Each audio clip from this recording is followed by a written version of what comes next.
Hello everyone, welcome to this video. I've got a bit of news for you, but please take what I'm about to say with a pinch of salt because I've got some really exciting news for you.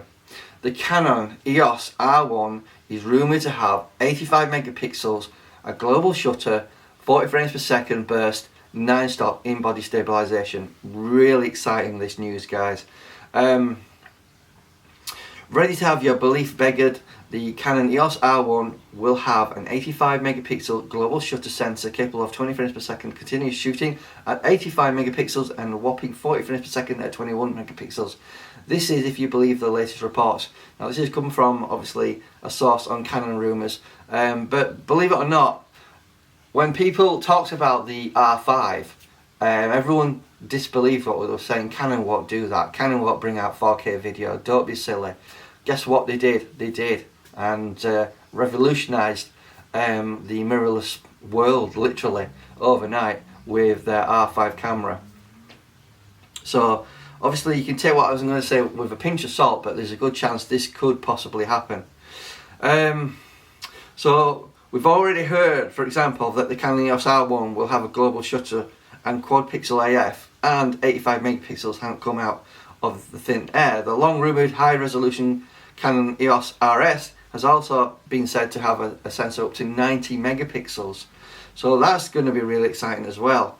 Even those crazy 85 megapixels, 20 frames per second, 21 megapixel, 40 frames per second burst speed aren't impossible, as Canon News explains.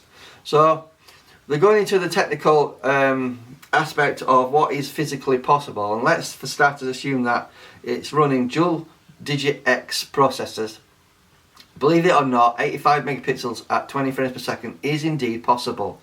That would be around 1.7 gigapixels per second, which is under the vertical maximum of 1.8 gigapixels per second with 2-digit X processors. So in theory, this is possible. Canon drops the bit rate down to 12 bits.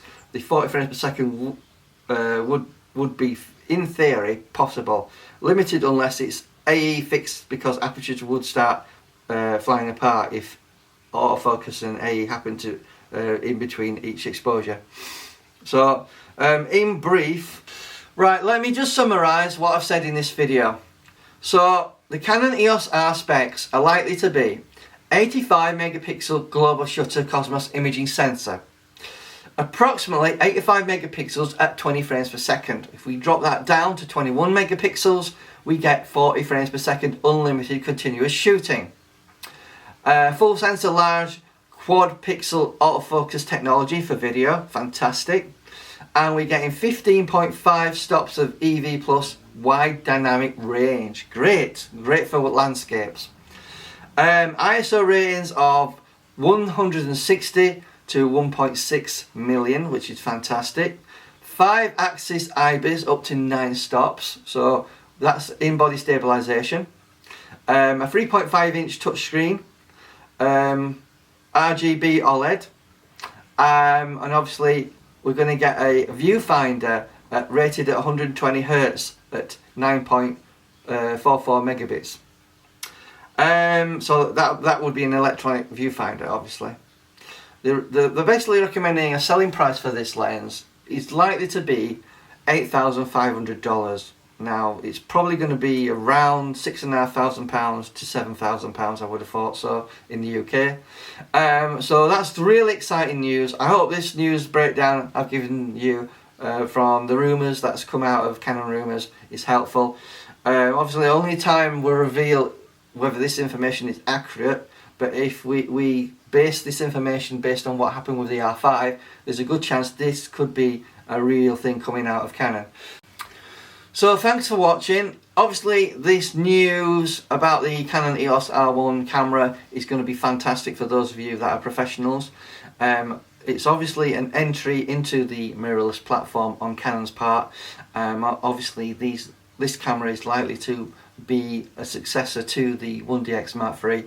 Obviously it may seem to a lot of you that they're bringing this camera out too soon, because that camera is not that old. The 1DX Mark III was released not long ago. So obviously it's exciting news to know about the EOS R1 coming out soon, and these are the specs. Hope this video informed you. Hope this video helps you out in terms of listening to some news that's come out, and I hope to see you in the future. Please like the video if it helps you out, and subscribe to the channel if you enjoy the content that I do, and I hope to see you the next time. Thank you. Bye bye.